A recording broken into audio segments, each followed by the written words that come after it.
Hello everyone and welcome to my YouTube channel Study Station. Hope so you people are doing well and enjoying a very happy and blessed life.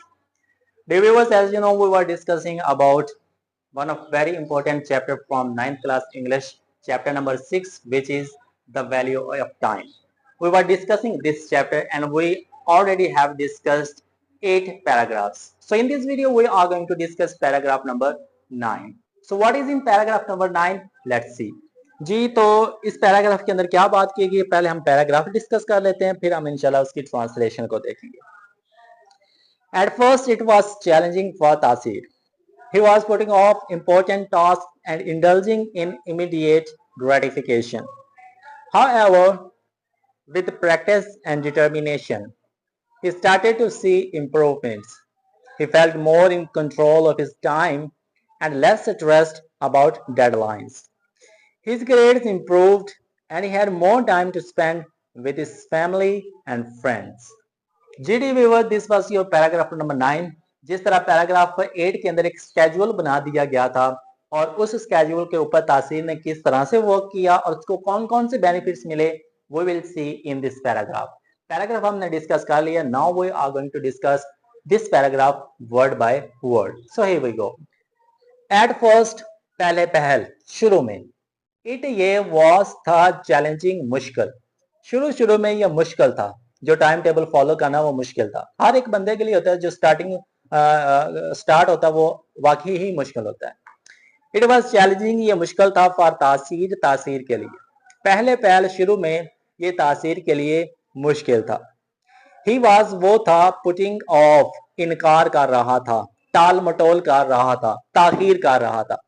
जो भी उसको चीजें मिलती वो उससे इनकार करता या देर करता या टाल मटोल करता रहता. इंपॉर्टेंट टास्क, अहम कामों में, अहम कामों के अंदर वो इनकार करता रहा कि मैंने नहीं करने, मुझसे नहीं होने. एंड इंडल्जिंग, और मसरूफ हो जाता, मशगूल हो जाता. इन इमीडिएट, फौरी. ग्रेटिफिकेशन, खुशी में या सुकून में. पहले पहल, शुरू में तासीर के लिए मुश्किल था. वो अहम कामों को टालता रहता और फौरी खुशी हासिल करने में मशगूल रहता था. However, ताहम, विद साथ, प्रैक्टिस करने के, मश्क करने से. जब आप एक काम बार बार करते रहते हैं तो वो प्रैक्टिस होता है. एंड डिटर्मिनेशन, और अज़म के साथ, पुख्ता इरादे के साथ. लेकिन वक्त गुजरने के साथ साथ, पुख्ता इरादे के साथ साथ, मश्क करने के साथ साथ, ताहम मश्क और अज़म के साथ. ही स्टार्टेड, उसने शुरू किया. टू सी, देखना. इम्प्रूवमेंट्स, बेहतरी. जैसे ही वो मश्क करता रहा, प्रैक्टिस करता रहा, पुख्ता अज़म उसके अंदर था, तो उसने देखा कि उसके अंदर बेहतरी आना शुरू हो चुकी है. ताहम मश्क और अज़म के साथ उसने बेहतरी देखना शुरू की. ही फेल्ट, उसने महसूस किया. मोर इन कंट्रोल, कि बहुत ज्यादा काबू में आ चुका है. ऑफ हिज टाइम, उसका वक्त. उसने अपने वक्त पर ज्यादा काबू पाया. मीन्स के वक्त उसके कंट्रोल में आ चुका था. एंड लेस स्ट्रेस्ड, और वो परेशान रहना भी कम हो चुका था. उसने अपने वक्त पर ज्यादा काबू पाया और वो कम परेशान रहना शुरू हो गया. अबाउट डेडलाइंस, अबाउट के मुतल्लक. डेडलाइंस, हतमी तारीख. जो एक एग्जैक्ट डेट दे दी जाती है कि इस डेट को ही काम होना चाहिए, वो डेडलाइन होती है.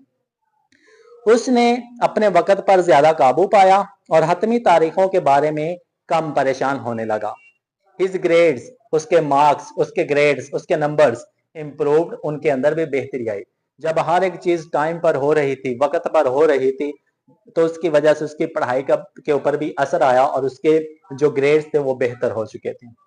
एंड ही हैड मोर, और ही, उसके पास, हैड मोर, ज्यादा था, टाइम, वक्त, टू स्पेंड, गुजारने के लिए, विद हिज फैमिली, अपने घर वालों के साथ, एंड फ्रेंड्स, और अपने दोस्तों के साथ.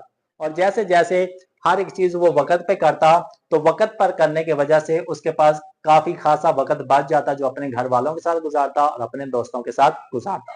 GD viewers, this was your paragraph number 9. तो इस पैराग्राफ के अंदर आपने देखा किस तरह से वक्त पे काम करने के कितने फायदे होते हैं. अगर आप वक्त पे काम कर रहे हैं तो सिर्फ आपकी पर्सनैलिटी ही ग्रूम नहीं हो रही, आप हर एक चीज को वक्त देना भी शुरू कर देंगे. So it is a message for all of us कि हम भी हर एक चीज के लिए एक वक्त मुख्तस कर लें, एक स्केड्यूल बना लें और कोशिश करके उस बनाए गए वक्त टाइम टेबल के ऊपर चीजों को फॉलो करें। शुरू के अंदर तो हो सकता है कि हमारे लिए मुश्किल आए, लेकिन जब आप 1 मंथ 2 मंथ इन चीजों के ऊपर इस वक्त पे काम करना शुरू कर देंगे तो आपके अंदर ऑटोमेटिकली बेहतरी आना शुरू हो जाएगी। सो उम्मीद करता हूँ कि आपको पैराग्राफ नंबर 9 समझ में आ गया होगा। सो इंशाल्लाह वो will see you in our next paragraph, paragraph number 10। तब तक के लिए thank you so much. Have a nice day to all of you.